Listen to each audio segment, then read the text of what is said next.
السلام عليكم ورحمة الله وبركاته. ازيكم يا جماعة، عاملين ايه؟ النهارده جايلكم فيديو جديد والفيديو ده بيخص اكتر الناس اللي عندهم قطط وكلاب والناس اللي بتفكر تشتري قطط وكلاب. طبعا عارفة الناس اللي عندهم قطط وكلاب زي حالاتي بيعانوا جامد جدا من الشعر، بيبقى على الهدوم وبيبقى على الكنب وعلى السجاد. طب ونشوف ايه، يعني نعمل ايه في الحل ده؟ فانا يعني شفت ان الحل ده، جبت فرشة تحفة عجبتني جدا. الفرشة دي بتشيل الشعر من على الهدوم ومن على السجاد وهنشوف ازاي دلوقتي بتشيل الشعر من على السجاد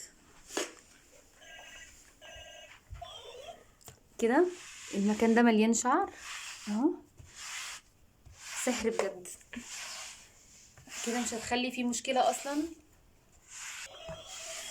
بصوا بتشيل الشعر ازاي، شايفين الشعر قد ايه؟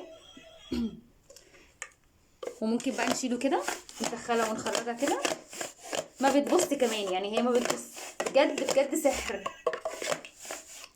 اهو.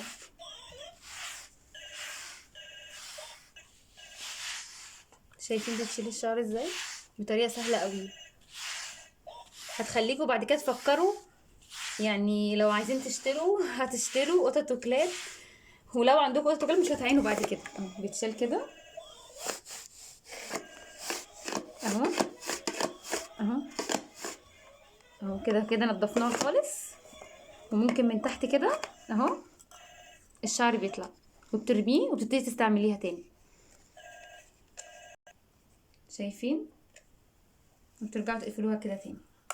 اتمنى يا رب يكون الفيديو عجبكم، ويا ريت يا ريت يعني بعد كده مبقاش فيه مشكله عندكم في الشعر، سواء على الهدوم. على فكره برضو انتوا ممكن تستعملوها على الهدوم، بتشيل الشعر كويس جدا، وعلى الكنب وعلى السجاد. بجد فعلا سحر، انا جربتها يعني عجبتني جدا. بيتا